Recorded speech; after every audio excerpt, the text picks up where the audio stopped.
లేదా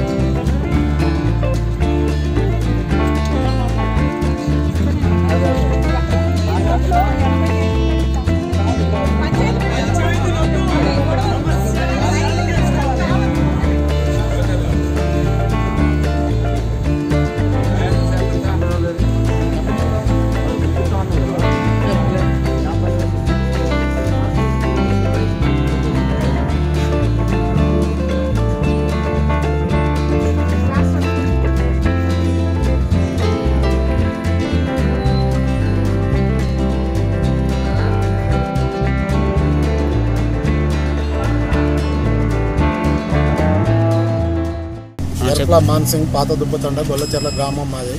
ఎంగల్ రావు అనేటువంటి గొల్లచెర్ల seed fertiliser shop 1156 అని రకాలు ఇచ్చాడు. మాకు వచ్చేసి అది 4 నెలల పంట ఇచ్చేసాడు. 150 రోజుల్లో వస్తుందని చెప్పాడు. ఆ సీడు మా దగ్గర ఇప్పుడు దాకా ఏమి వేయలే. అది ఎకరానికి 10 బస్తాల నుంచి 11 బస్తాలు రాదు. ఇది మేమైతే డోర్నకల్ ఏవో గారి మేడంకి కంప్లైంట్ ఇవ్వడం జరిగింది.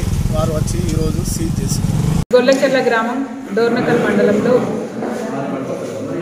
శ్రీ వెంకట సాయిరాం షాప్లో వరి వంగడం MTU 1156 గాను మొత్తం 46 మంది రైతులు ఈ వానాకాలం 2022 గాను రైతులు ఈ షాప్ నుంచి Venkata Sairam fertilizer pesticides and seeds నుంచి గొల్లచెర్ల గ్రామం నుంచి కొనుగోలు చేయడం జరిగిందండి. రైతుల ఫిర్యాదు మేరకు ఈ షాపు తనిఖీ చేశాము. తర్వాత ఈ రైతుల ఫీల్డ్స్ కూడా పరిశీలించడం జరిగిందండి.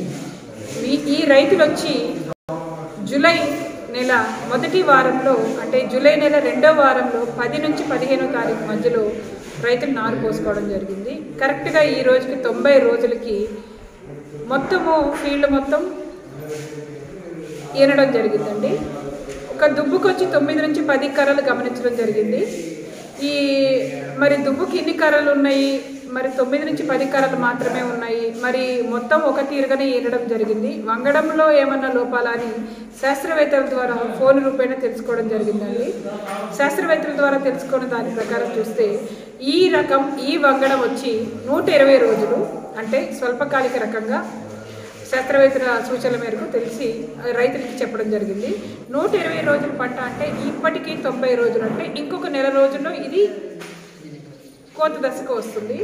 ఇక్కడ లోపం ఎక్కడ జరిగింది అంటే రైతులు ఇది BPT సాంబ మాదిరిగా వస్తుంది అని, అంటే BPT సాంబ అంటే 150 రోజుల పంట అంటే దరిదాపుల్లో ఇంకొక 2 నెలలు పంట ఉన్నది అని రైతులు కొనుగోలు చేసి పంట వేసుకోవడం జరిగింది. ఇది అక్కడక్కడ మొత్తం ఫీల్డ్స్లో అక్కడక్కడ వేసుకోవడం జరగడం వల్ల రేపటి రోజు రైతుకి ఈరోజు ఈ వంగడం వేసుకోవడం వల్ల ఇబ్బంది ఎక్కడ జరిగింది అంటే రేపటి రోజు కోత దశకు వచ్చినప్పుడు కోత కోసేటప్పుడు మధ్యలో ఉన్న పంట ఈ వంగడం వరకు ముందు కోత దశకు వస్తుంది. తర్వాత రోడ్డు సైడ్కు ఉన్న ఏమో 2 నెలల తర్వాత కోతకు వచ్చేటప్పుడు కోత కోయడంలో ఇబ్బందులు వస్తాయని రైతులు చెప్పిన దాని ప్రకారం దిగుబడిలో కూడా కొంత వ్యత్యాసం గమనించడం జరిగింది.